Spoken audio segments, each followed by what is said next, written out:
What's going on, coaches? I am pumped about today's episode because I am bringing my OBM on, my online business manager who does the behind the scenes work in my business.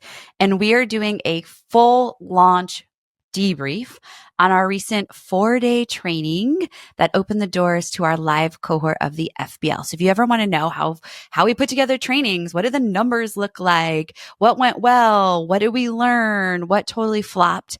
Then this episode is perfect for you. And we're going to share the one big learning we had at the very end that you most definitely don't want to miss. Welcome to another episode of the Best Damn Coach. It's a really special episode because I am bringing on a crucial member of my team.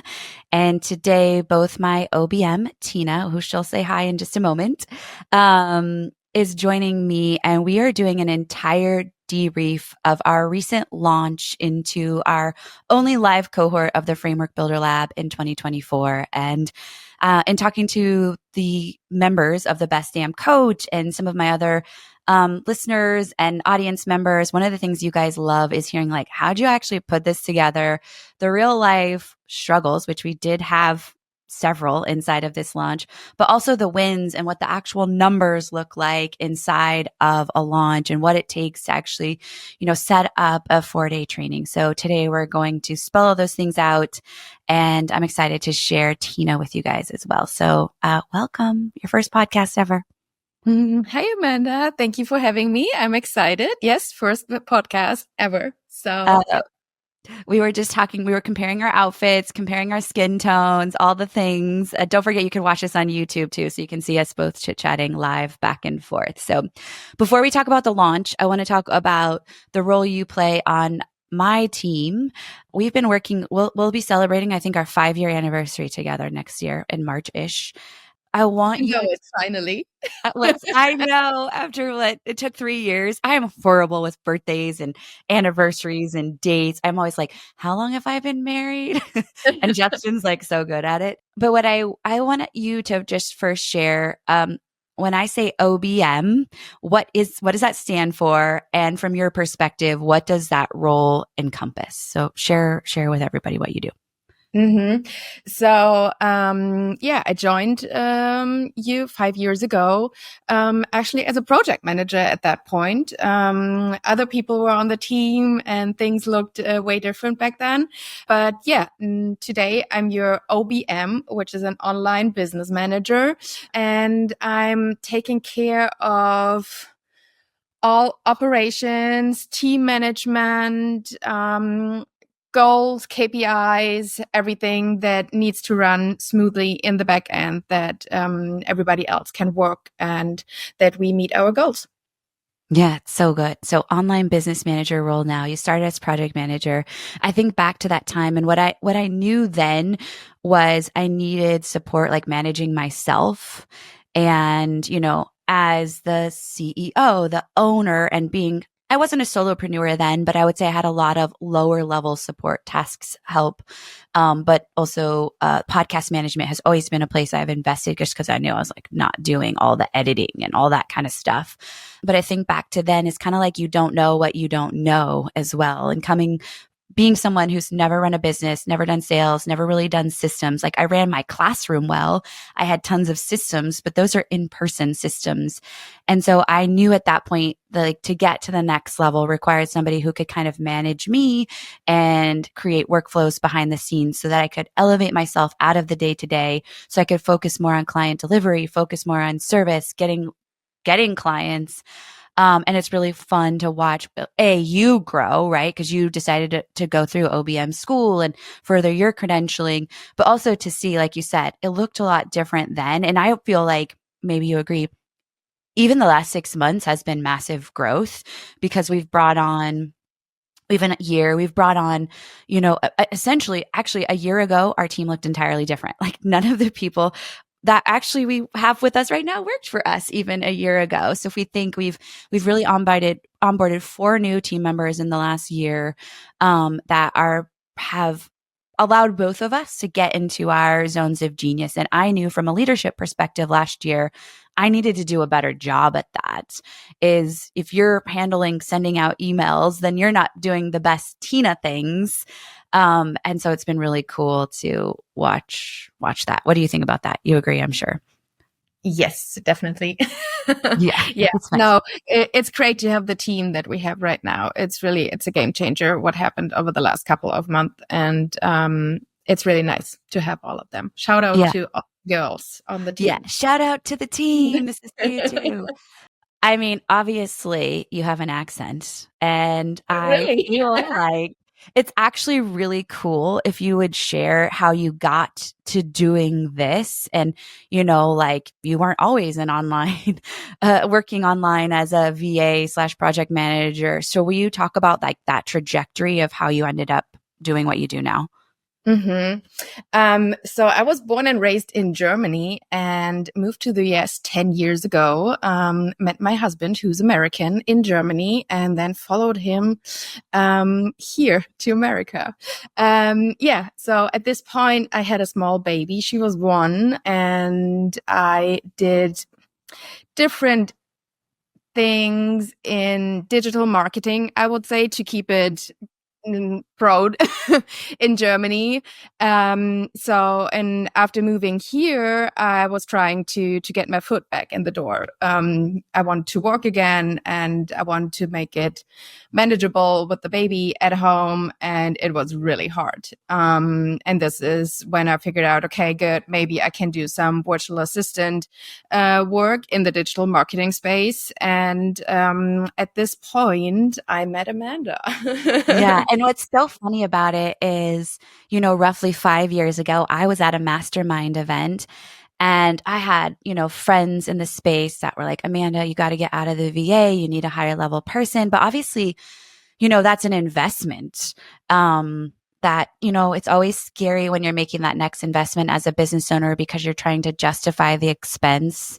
You don't feel like that income. There's never a point where I feel like, you know, super safe to invest in that next person you're going to hire because you're really banking on the ROI that comes. And there's a delay, right? There's a learning curve that happens. But I remember her saying some of the most amazing women I've ever had work in my business are military wives because they're moving. They have to have this flexibility. But a lot of them want this work from home lifestyle. They're raising families. They're just like, they also have their husbands that are deployed or leaving a lot. So they're really great at management of life. Not all. I mean, those are big generalizations, but so it's like, okay, I'm going to trust you. I'm going to look around. And this is like really the network of people that ended up, connecting me to you. So I'm extremely grateful. And one of the cool things is I just think we really work well together. My strengths are high level vision, dreaming, client delivery. My weakness is I suck at detail. I don't suck at details, but like No, things that you don't. aren't You came important. a long way, Amanda. You came a Thank long you. way. As far as like aesthetic stuff, I don't really love that. I don't care about that. You have a great eye for that. If I'm like, I want to do this, you have a great eye for seeing the systems and the flow. But what I also love about you is like, you're also no BS and you'll tell me things as you see them. You'll give an honest opinion. And I feel like a strength for me is I don't ever take those things personal. Like I want that feedback. That's the kind of person I want. Just like on friendship, that's the kind of friendship I want too. So I do think that there's a lot of complement of strengths and weaknesses. I think the 5 years are speaking for themselves. I think Yeah, we that's wouldn't true. be here Yeah. together anymore if this is not working out in any Yeah. way. So Yeah. So find yourself a Tina and don't understand that there's a progress. Where we started is not where we have, where we're at now or nor where we're going. So let's dive into the launch. I know podcast listeners, you heard me talking about this on the podcast for weeks at a time. But in October, the first full week of October, we hosted actually for the first time ever we've done challenges before, but we haven't quite hosted an event like this. I decided I wanted to put together a 4-day live event. And at the end of that live event, we would be opening the doors to our only live cohort of the Framework Builder Lab. And if you're a listener, but maybe it's your first time listening, you're not aware, but the Framework Builder Lab is one of our signature programs where I teach coaches how to build out their signature coaching framework so they can elevate their expertise, stand out, and just really be confident about the way they deliver coaching. This program has only been in our, I guess, about a year and a half. We launched it June of 2023, and it has taken off. And when I say taken off, it's not even about filling the program. It's about what the program and delivery have done to our other offers. And I want to talk about that because one of the main reasons we did this is because when we launched our only other 2 live cohorts, the data showed us that almost 20% of the people that joined the lab also became members of the Best Damn Coach. And if you're not familiar with metrics, 20% conversion from one program to the next is pretty freaking fantastic. I mean, even a 10% conversion is amazing. So when we looked at how do we want to end 2024, we had to kind of reverse engineer. We want to fill up the BDC with more amazing coaches as we head into 2025. And one of the great ways to do that is to over deliver in more of a bite-sized offer before. Not only are we going to create impact in that offer, but we're also going to over deliver it. I know that people love coming into my community and coaching with me for 6 weeks. They get a ton of value and they want more. Do you have anything to add around that too before we go into more nuts and bolts? No, no. Yeah. Okay.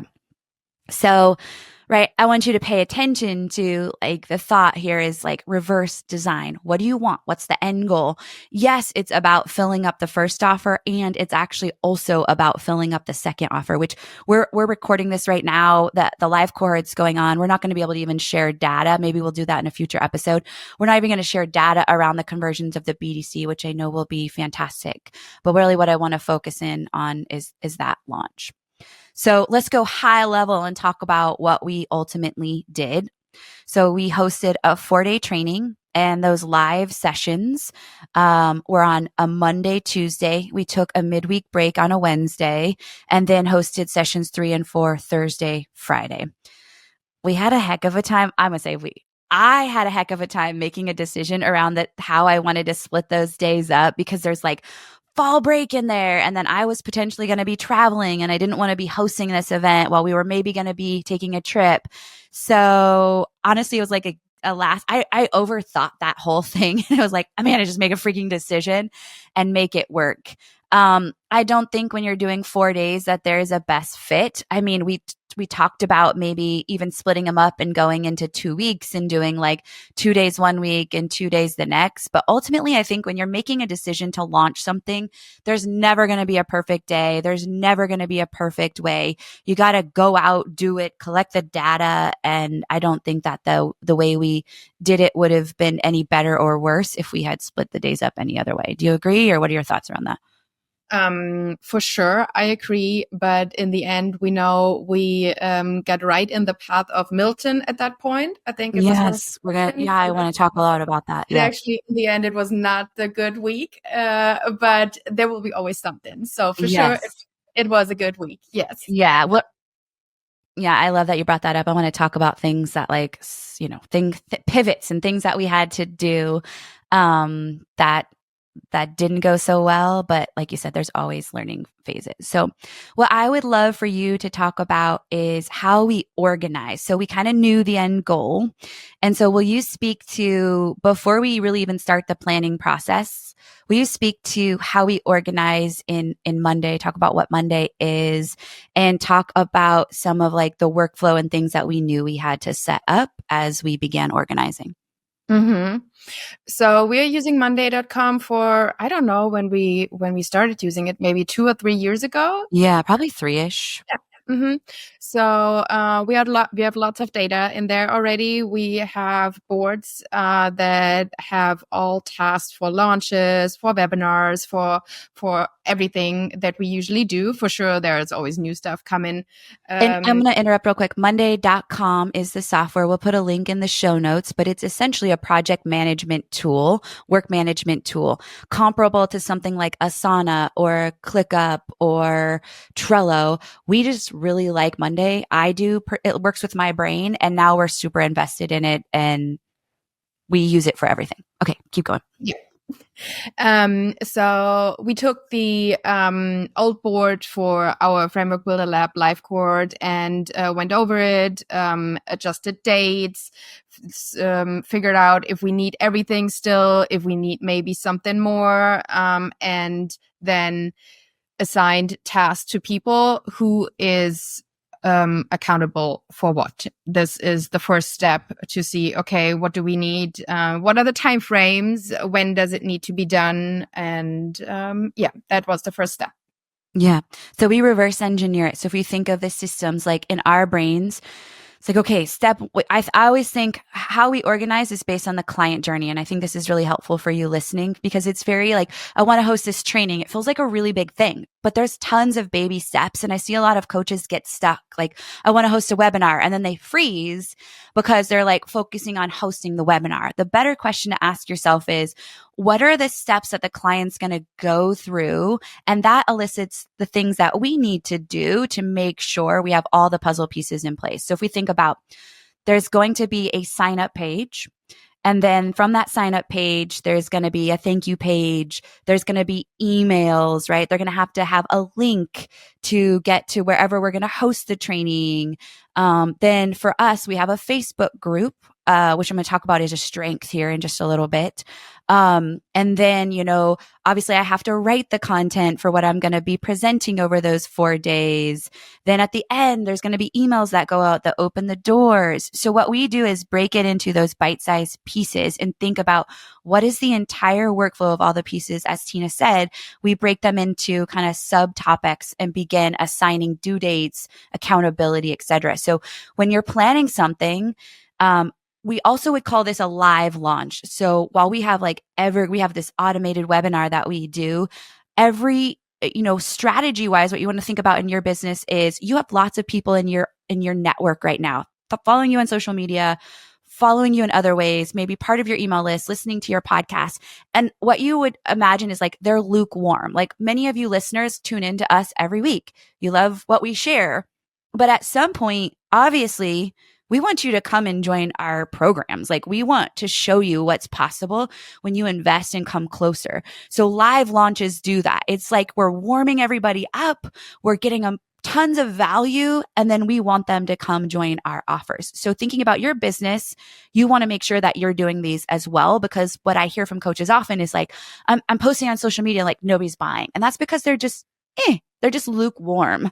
You have to provide value and solve problems for your people so that they come into your programs. So just like an important strategy piece of why we're going through all this freaking work to like make this happen.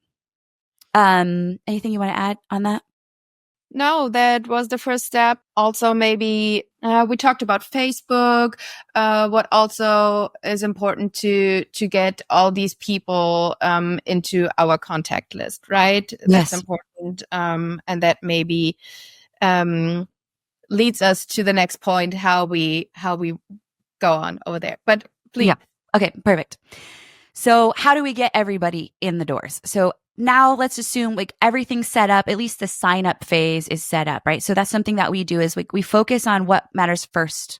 So first is like getting all the pieces in place to get everybody signed up so that people are signing up. Our team's still working on some of the other stuff in the background. Like I know I was working on the content. We're still writing emails for after often, but our main strategy was, well, we had two kind of purposes or two ways to get leads. A was organic. So we recorded multiple episodes of the podcast, inviting you guys as listeners to join. That's one big way. Sharing on social media. obviously another big way. If there were any guest episodes that where I was on somebody else's podcast and the time frame worked, I shared out this. A second or a fourth way that we actually brought leads in this time were partnerships, which we're going to talk a little bit about as far as what worked, what didn't. This is the first time we've ever brought on partners. I think I had roughly 16 partners agreed upon. We had about 8 partners actually share leads. We did get some great leads into our world from those. We're going to talk about that's something that definitely needs massaging and work because it didn't go as well. So that's our organic funnel. So that's the way we brought in organic leads, people that already were in our world. A huge strategy was also investing in Facebook ads. Facebook ads would be that cold traffic. So we're running ads to people that have never met us before, asking them to, come and sign up with us to be a part of the 4-day training. And just in general, I know many of you listening maybe have never dabbled in Facebook ads, and something to just know about it. Those are riskier because they're cold leads. That doesn't mean we don't do it. We found a tremendous success this year in investing more at ad spend because it also matches the season of life I'm in personally. Like, I don't want to spend hours on social media and like networking calls all the time. Like, it just doesn't feel good for me. I feel like I probably should have invested more in Facebook ads earlier, to be honest, but we weren't in a place to do that. I probably was a little afraid of the risk, but moving forward in 2025, it's definitely going to be something that we double down on. But you just have to know, like, people that don't know you as well aren't going to behave the same as people that have been referred into your world or podcast listeners. That doesn't mean don't. That just means put things in place. And that's one of the reasons I actually did a 4-day training is I knew that many of our leads, the majority of our leads would come from cold traffic. And to have multiple days for people to kind of fall in love with my teaching style would be critical instead of just doing a one-off training. So do you want to just speak to maybe the numbers of total signups? Do you have those numbers? I mean, I pulled them up. I can speak to them, but let's just go to like signups. We're going to share the numbers with you of how many people we got from both funnels and our total signups. Yeah, we got 324 signups from Facebook ads and 119 organic signups from our contact list. And overall, we had 443. Perfect. So if you look at that percentage, 73% came from ads and 27% from organic, which is great, honestly, because I've never done a training. I don't have anything to compare it to, but the more organic, the higher conversions ultimately. So we want to try to get as many organic leads in there as possible. And so after they sign up, the goal is to get them into the Facebook group. So can you just speak a little bit to the Facebook group, like how people get in, how we monitor it, like what you guys did to keep tabs of how many people were coming into the Facebook group specifically? Mm-hmm. So we learned in the other Framework Builder Lab cohorts that the more the people are in the Facebook group, the more they can watch the replays, they can ask questions, they can interact with you or with the team behind because they have maybe also admin questions, everything can come up. When they are in the Facebook group, they are more likely to convert in the end and really come into one of our programs. So we really tried our best to get everybody in.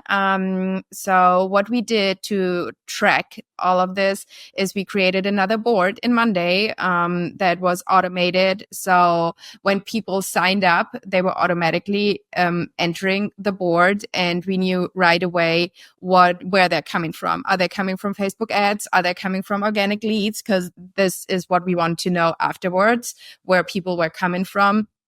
And people got an email right after sign up stating, hey, please join our Facebook group. And when they joined the Facebook group, we made a little note in that board. So we actually have a board with 443 people, and we know each one of them, and we know, are they in the Facebook group or not? And if they did not join the Facebook group, they got another email for a reminder. And we also asked for their phone numbers in the form. So we were able to send out a text message and ask for that too. So over the last 1.5 years, we found some options, and usually we get the percentage up pretty good. Yeah, it's so good. And from a strategy standpoint, another great thing that we do is when they come in, we ask them some market research questions. And I think the main question I'm always hunting is what's the greatest struggle you have? And, what are you hoping to get out of this? Cause I want to know. And I honestly pull a lot of those words into the content when I deliver it, but it also just keeps showing me like, what's the single greatest problem coaches are struggling with right now in their words. And we repurpose that because it's such a critical part of marketing. And then as Tina said, when they're in the group, I'm doing things to like engage them, get them excited. I go in and do a couple lives before we get started. I'm trying to create like interaction, let them introduce themselves. And then the team is behind the scenes answering questions, taking care of the admin things, etc., which is really a critical part. And in the end, we had about 43% get into the Facebook group. Love to have that number more, but I feel like there's just people that don't want to be a part of Facebook groups, and I get it. I think if we increase the organic leads, we would also see the increase of organic or I'm sorry, Facebook group signups likely. But, at almost 50%, I'm pleased with that number. I'd love to see it more, but, I think we already have some ideas of how to improve that in the end. Yeah. So let's talk about ad spend and how much we spent and, you want to just rattle off the total ad spend, and then I'm going to talk a little strategy and then the cost per lead. Okay. So total ad spend was 3,486 and 32 cents. That included the ads and after cart open, the retargeting ads. Yeah. And so our cost per lead ends up being roughly $10.76. And so a couple things from that. I was conservative in the ads. I guess conservative is like relative, to be honest. If like to even honestly spend $3,500 on one campaign is also like light years ahead of where I was comfortable even a year and a half ago. And so I share that because ads are a baby step process from my perspective. And in fact, Facebook doesn't like you to like do nothing and then tomorrow throw 10K in an ad. They actually want your funnels to work well. They want you to optimize. And now there's so many AI tools that make using Facebook ads even more simple. But we do work with someone who helps us with our ads.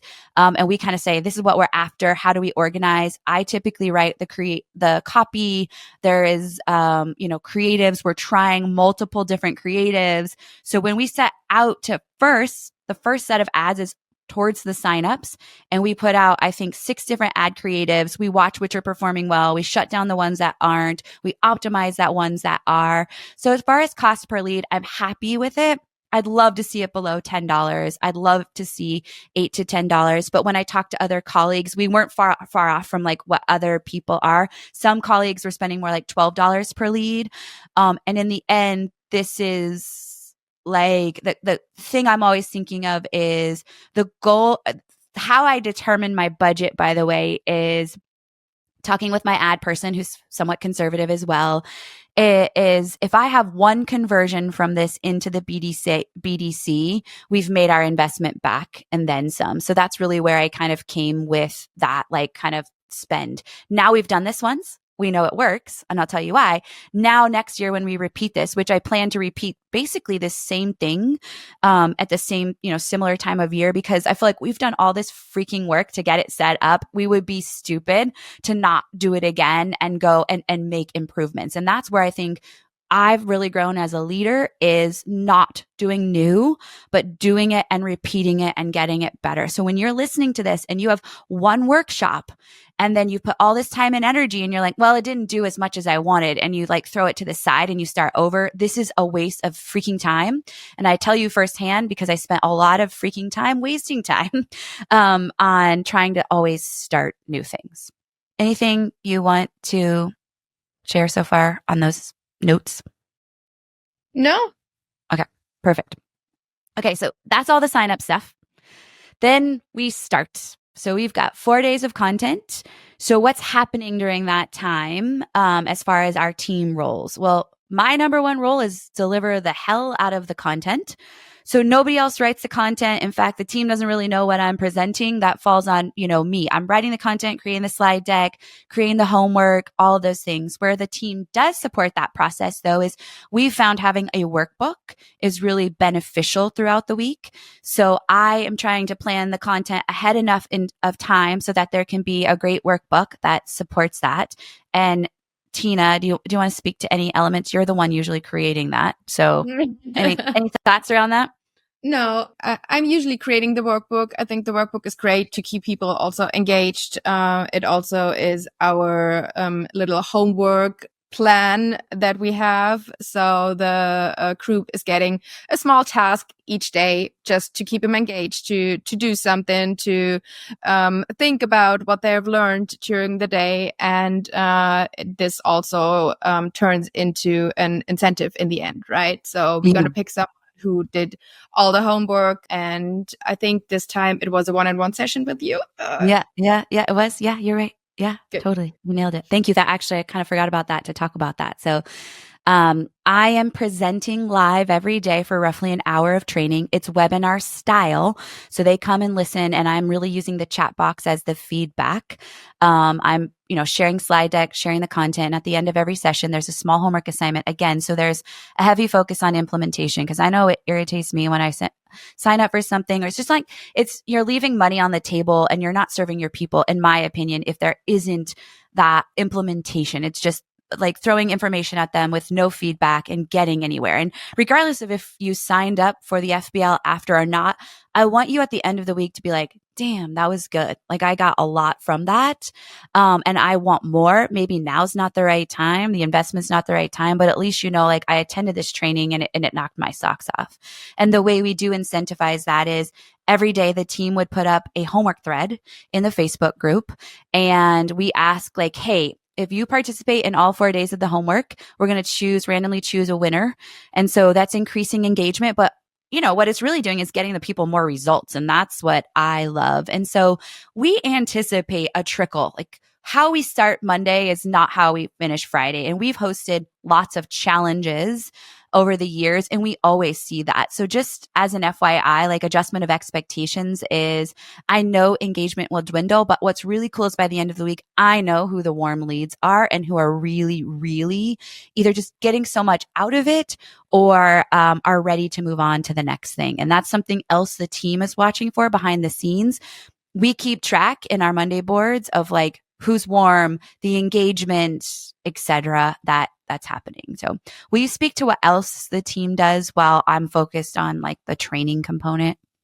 Yes. So usually we try to keep one person of the team on the call so you have an assistant, if you want to call it like this, someone who can post the link to the workbook again, because maybe someone did not have it. Maybe someone has technical issues. Maybe you have technical issues. Even then, we had a couple of times. So this year I wasn't there because funny, I was on vacation that week that Amanda picked, just saying. Yeah, that's my fault. I picked the week and it is what it is. So yeah. But it's all good because we have a great team now. So the girls were on the calls. They helped you. They made sure that reminders went out like 15 minutes before the call. A reminder email is going out. An hour or 2 hours after the call, a replay email is going out for people that couldn't join. Questions are going to be answered in the Facebook groups. That is not just you answering. It's also the team answering when there also are admin questions or whatever. So the team is pretty involved with admin tasks in the back during the week, definitely. Yeah. And I mean, even what I noticed, especially, and this is a strength, I want to talk about, improvements, but I'm just going to highlight this one is, something that I didn't anticipate through this season of growth over the last year is because we do have a lot of different programs now, and there's a higher volume of enrollees. So at any one time, we're handling a higher volume of total clients, right? And like something I underestimated was just the questions of support coming into our support inbox. And now we uptick that because now essentially I look at these 443 people as like kind of clients at that moment in time, right? We're here to serve them. So you've got people that aren't tech savvy that have these tech questions, or people that don't read emails all the way through and they're like, what time does it start? Or people that are like, I'm going to miss. Is there a replay? So, we were fairly inundated with a lot of questions in the inbox, and even to be able to like now have another Tina on staff that can handle that to now make sure you're in the workflow, or in this case, not you're absent. It was such an amazing, thing to watch from like I was just kind of like, dang, Amanda, this is like awesome. And then I don't have to worry about that. I can be all in on the delivery. But 5 years ago, 4 years ago, even 5 years ago, I was hosting challenges before I had a team. So if you're listening, you're like, great, Amanda, but you have a team. I did all of this myself and it still worked great. I just want to say that are there more things that you yourself have to do and take care of? 100%. But what it looks like now isn't what it looks like. But the reason I'm sharing all these things today is to show you like what's possible and expansive. And to also remind you, you can host a 4-day challenge and do it in Zoom live and focus on the nuts and bolts that are most important right now, and then host it one time and keep growing it and making it better. That's how we got here.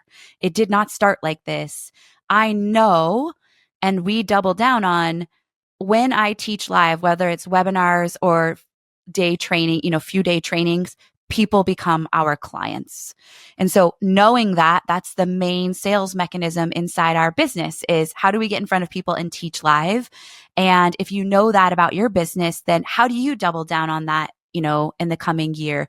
If you know that attending networking events are how you get clients, how do you double down on that? So you have to really look at what are your strengths and how do you keep getting better at them? Just from a high level, I think this is a really important, discussion and reflection to have on yourself.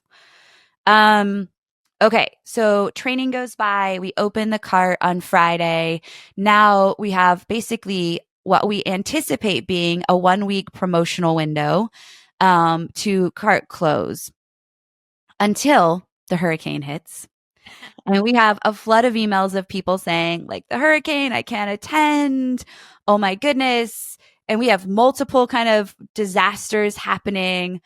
And so I realized that a smart move would be to like push back the cart open date. We also at the same time open the cart to our general newsletter list. So we have kind of this tandem promotion, like inviting anybody from our newsletter list to come in and be a member of the FBL, but also the people that were in the training, because we don't do live cohorts typically. We're in this kind of evergreen open Q&A format. So I want like as many people as possible to join.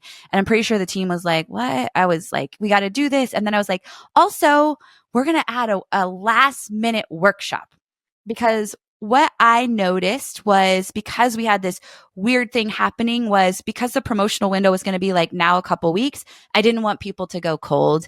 And I also wanted a place for people who were on the edge to maybe ask more questions. So I decided to throw a workshop in there that was super chill. It was basically framework to profit, like 3 ways that our framework makes us money. And I think the content was great. We did have one technical glitch though that really impacted it. Do you want to share like what happened there? Like what happened? Well, I'll share what happened. My fault. It was No, no It- pointing fingers. I just didn't know about it. So Yeah, we didn't know what we didn't know. yeah, so we planned that webinar workshop in Zoom, and I signed up for testing reasons, as we usually do. We sign up, we see, oh, our emails, contacts coming through, is the email going out?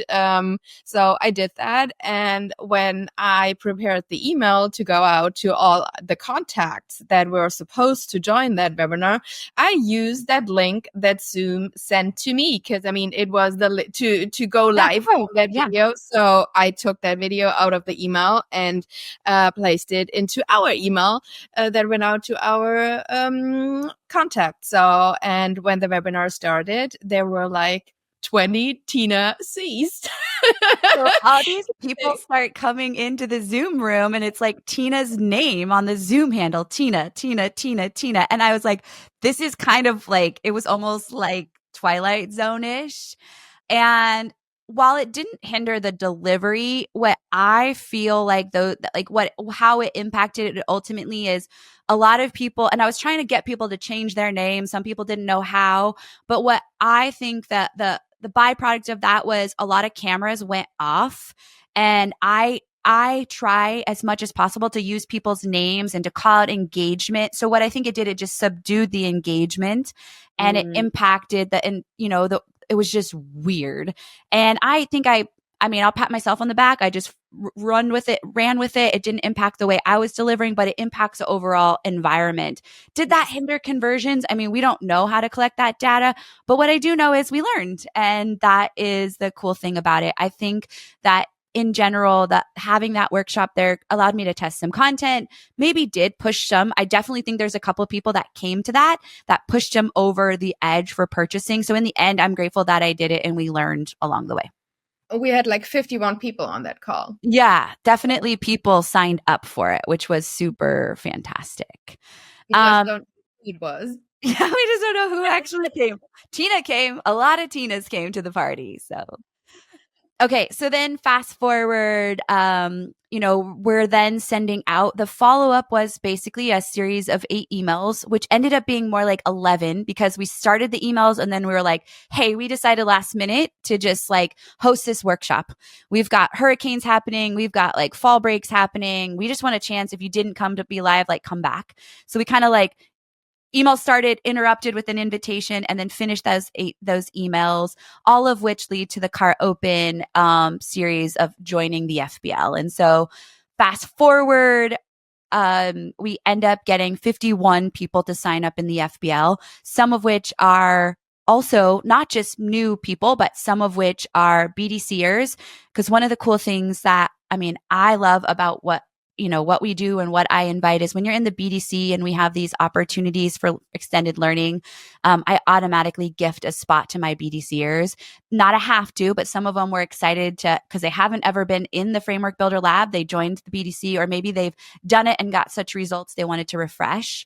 And then one thing that we added kind of last minute as a thought, I was like, well, let's see how this goes, is we also went back to anybody who'd already bought the FBL. And we said, hey, you've already done this, but if you want to refresh, or maybe you like didn't complete it, or you just want to be in the live energy to come back at like a low price point, and participate in it. And we did end up having, a couple handfuls of people that joined in there. So you can even see as I'm recording, I have everybody's, if you're seeing on YouTube, behind me is all these sticky notes. One thing that I think works really well too is just to build excitement, as for me, honestly, and I've done this for years now in our programs. As people join, I write every single person's name on a sticky note and I put it there for me to like, every person joining like has a name.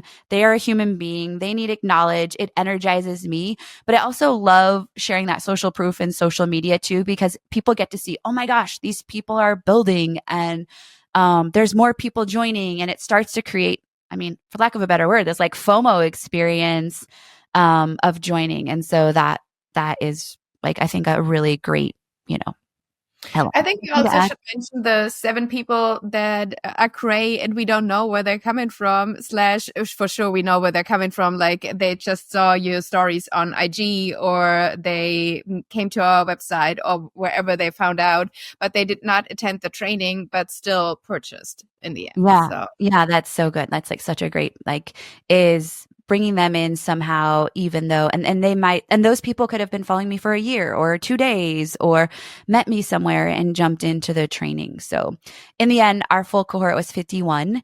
And what we still are determining now, right, is of those 51, and, not all 51 aren't in the BDC, but what we want to see now is like, we're really delivering an amazing experience in the 6 weeks so that we can continue to deliver an amazing experience to more BDCers that are or those that join the BDC, because we have some amazing promotions that are coming up.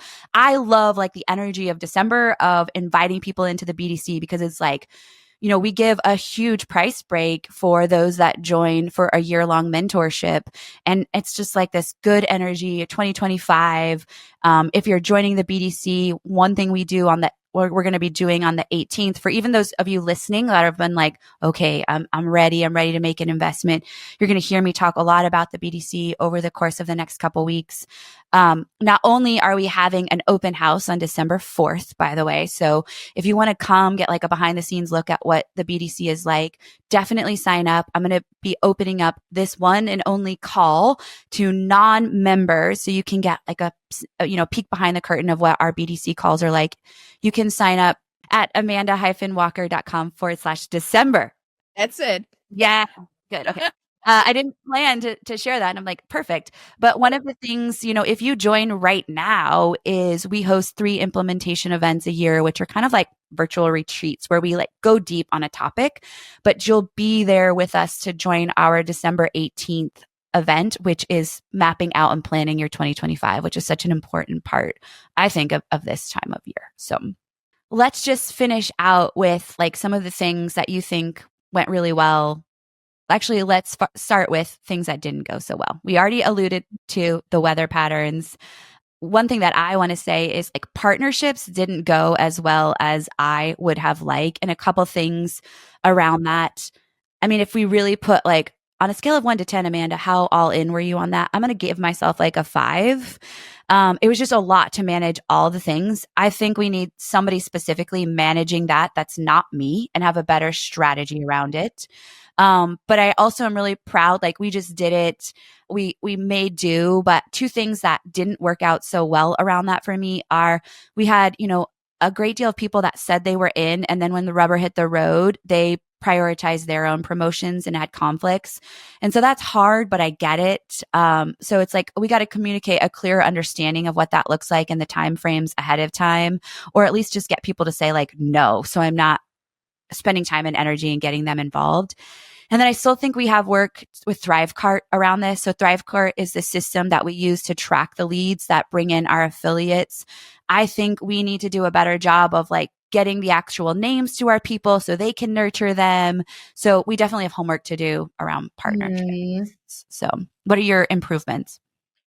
Definitely a designated person for that. I mean, there's probably a reason why there are affiliate managers or Yeah, for sure. who's just We knew taking that. care of it. Because we all know if you have someone who's, I gotta say bug you, but it's just letting you know, hey, there's something to do. Did you do it? Or just checking in. And maybe that would have changed a lot already. Yeah. Yeah. What else? What other things do you feel like are improvements, things that didn't go as we anticipated? Yeah, it's always the Facebook group. I mean, 43% is great. No question about that. But I mean, we had over 400 on the list and around 200 in the Facebook group. So there is definitely room to improvement. Yeah. Yeah. I mean, another thing that didn't go well, but it's not even a didn't go well, is I set a lofty goal. I choose an arbitrary, I've been trying to set goals based on like fun and arbitrary significance to me. And so I set that goal, not really having like a number. We've never done this before, so I don't know.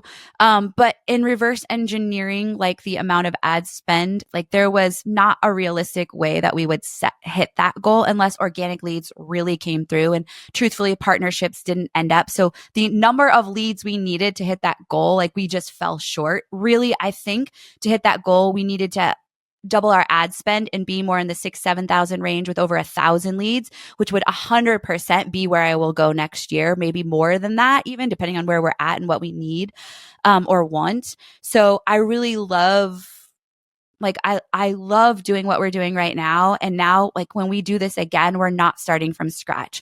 The thing that, let's go shift into like what went really well, is what I know is people bought, and we had 10 people buy right away in that 48-hour window or even live. I forget what those exact numbers. I think it was a 48 hours because one of the bonuses, the fast action bonuses I offered was if they sign up now, the first, I forget what we even said, the first 22 people. Oh, 24. 24. That's right. I chose the kid's birthday. Again, arbitrary number. What's exciting? I love the number 24. They would get a personal Loom audit of their framework once they're complete. We'd seen this work well in our evergreen webinar. So I wanted to bring that back. And what I like about this, again, two things. It gets me to know the client, and then I get to record a video for them with my voice. It's really high touch and personal. But those videos also allow me to plant seeds of inviting them if it feels like a great fit into the BDC. And it's a win for them. They get feedback. They get thoughts that I have that are probably different from them. So I think it's a really fun way of incentivizing fast purchasing. And so we saw that work. And when we see things work, we know we can repeat them. So it also is a testament to the content that I built out.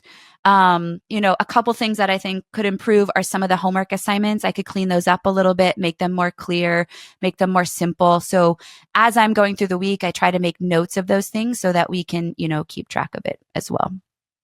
Anything else you feel like didn't go? Oh yeah, I forgot we have improvements right here in front of my face here. We have improvements, yeah. Yeah.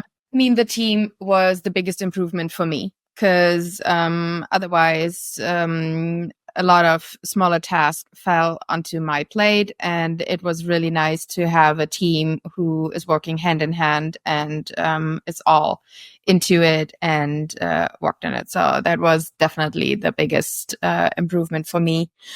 Yeah, I think overall it went pretty smooth. There was no high pressure times at any time, like where you were like, oh my gosh, are we really gonna make it? Is this there's too much work to get it done? So it I really agree.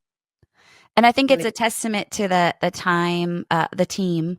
But if you're doing this alone, I want to also say something that I did personally, which I don't know why it took me so long to do this, was I cleared my calendar really a lot.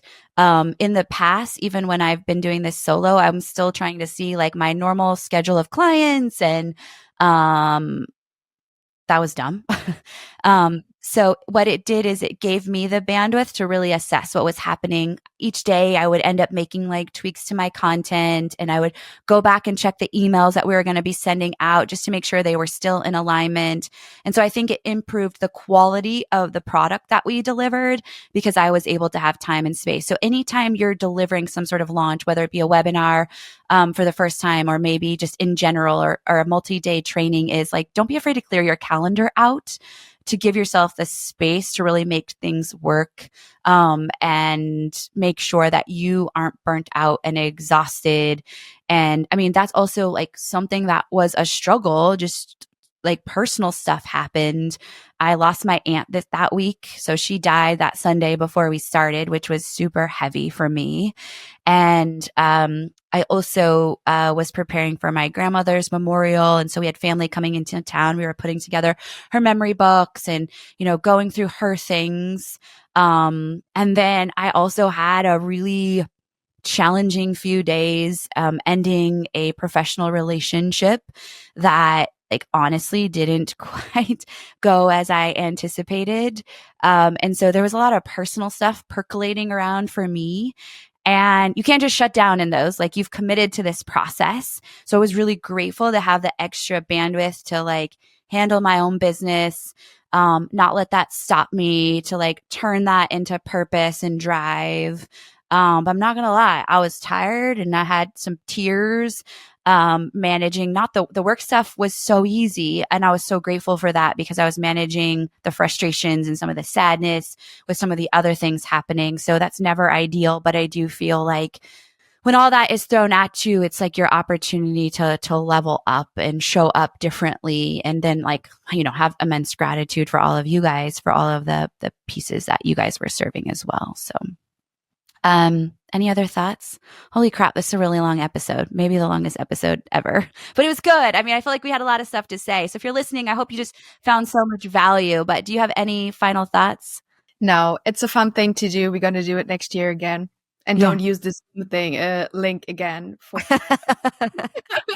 And, that's my biggest way. We don't use that Zoom link again. yeah, and hopefully not be in, middle of multiple natural disasters. But our hearts were aching for everyone, and they were so. I remember it was like Monday, and they're like, some people in the chat box were like, "I don't think I'm going to be here the rest of the week. Like tomorrow, the hurricane's supposed to hit," and I was like, "Dang!" It's like such a good reflection of like priorities and how we have to adjust and really serve people from a high level place and not just be on our agenda, but be flexible and be listening and be willing to support people and meet them where they're at. So, all in all, high fives, go team.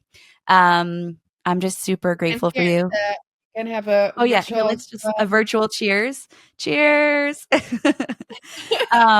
We're if you can't see us because you're not on YouTube, I send all my team members a best damn coach branded Stanley, so we all have them. And yeah, I'm grateful that you were open to do your first podcast. Didn't she do great? Like give her a round of applause, you guys listening. What do you think? I think you did awesome. You are natural and authentic, and that's the most important part. So yeah, it's awesome. And if you have questions about any of these things, I'll be talking about it, of course, as the episode comes out throughout the week on socials. I think I'm going to put a couple screenshots of just some organizing, some notes, things. So if you want to visit the show notes too to see behind the scenes, I think it'd be really cool to share some screenshots in there of our boards and maybe our sign up pages, etc. Links to those pages so you can just be inspired as well. And as always, I am so grateful for your listenership every week. I'm grateful to Tina, other Tinas, other team members that are with us and supported us throughout the week. Shout out to all of you guys. And here's what I'd love. If you found this episode useful, you're inspired by it, first, just tell us about it, screenshot it, tag me in your stories, send me a DM. But if you could just share it with one person, you don't have to send it to tons of people. But if you could copy and paste this link, share it in a text message or an email to somebody else that you think would be really impacted and inspired by the episode, I would be most grateful. So until next time, go out and coach them up.